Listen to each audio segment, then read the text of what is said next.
Tsunami நினைவு தினத்தை முன்னிட்டு சென்னை பட்டினப்பாக்கம் நொச்சிக்குப்பம் கடற்கரை பகுதிகளில் தமிழ்நாடு மீனவர் பேரவை சார்பில் நடைபெறும் நிகழ்ச்சியில் ஆளுநர் RN ரவி கலந்து கொண்டு அஞ்சலி செலுத்துகிறார்.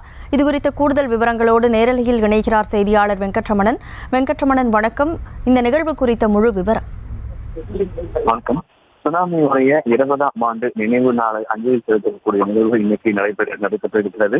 சென்னை பட்டினப்பாக்கம் நொச்சிக்குப்பம் கடற்கரை பகுதியில் தமிழ்நாடு மீனவர் பேரவை சார்பாக சுனாமியால் இன்னுயிர் உறவுகளுக்கு 20ஆம் ஆண்டு அனுசரிப்பு மற்றும் அஞ்சலி செலுத்தக்கூடிய நிகழ்வுல ஆளுநர் RN ரவி பங்கேற்றிருக்கிறார்.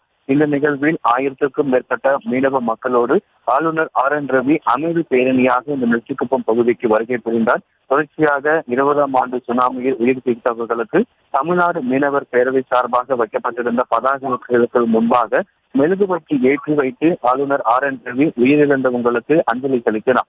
தொடர்ச்சியாக மீனவ மக்களோடு கடற்கரைக்கு சென்று கடற்கரையில் பால் ஊற்றியும் மலர் தூவியும் உயிரிழந்த நபர்களுக்கு ஆளுநர் RN ரவி அஞ்சலி செலுத்தியிருக்கிறார். இந்த நிகழ்வில் 1000க்கும் மேற்பட்ட மீனவர்கள் பங்கேற்றிருக்கிறார்கள். தமிழ்நாடு மீனவ சங்கத்தை சார்ந்த 1000க்கும் மேற்பட்ட மீனவ மக்கள் இந்த நிகழ்வில் பங்கேற்றிருக்கிறார்கள். குறிப்பாக மீனவ மக்களோடு ஆளுநர் RN ரவி கலந்துரையாடி இருக்கிறார். சுனாமியில் 20ஆம் ஆண்டு சுனாமி ஏற்பட்டு 20 ஆண்டுகள் முடிந்திருக்கிறது. இந்த நிலையில் இந்த சுனாமியில் உயிரிழந்தவர்களுக்கு ஆளுநர் RN ரவி மெழுகுவர்த்தி ஏற்றி வைத்தியும் கடற்கரையில் பால் ஊற்றியும் மலர் தூவியும் உயிரிழந்தவர்களுக்கு அஞ்சலி செலுத்தியிருக்கிறார்.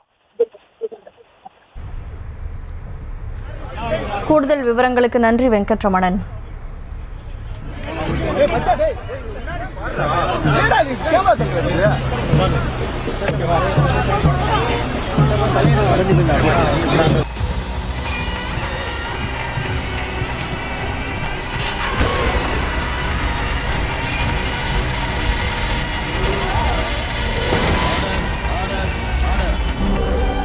நிகழ்தகவு குற்றங்களின் மறுபரிமாணம்.